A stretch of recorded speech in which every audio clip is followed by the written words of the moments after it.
ఈరోజు నేను మీకు రసం ఎలా చేయాలో చూపిస్తున్నాను. ఫస్ట్ వాటర్లో 1 by 1 అన్ని ఇంగ్రీడియంట్స్ వేసుకోవాలి. పచ్చిమిర్చి, టమాటో,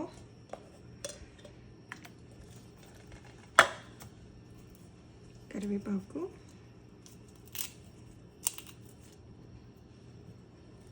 కొంచెం చింతపండు, కొంచెం కొత్తిమీర,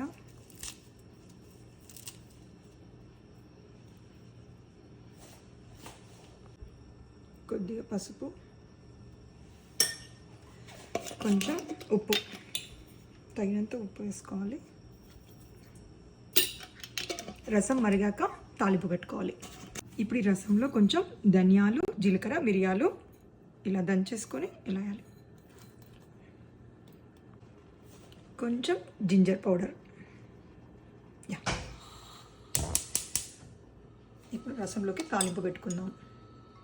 కొంచెం ఆయిల్, కొంచెం ఆవాలు, జీలకర్ర,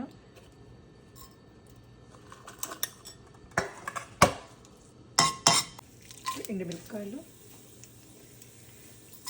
గార్లిక్, కరివేపాకు, కొంచెం పసుపు, కొంచెం ఇంగువ. ఇప్పుడు రసంలోకి తాలింపు వేసేసుకుందాం. Now rasam is ready to serve.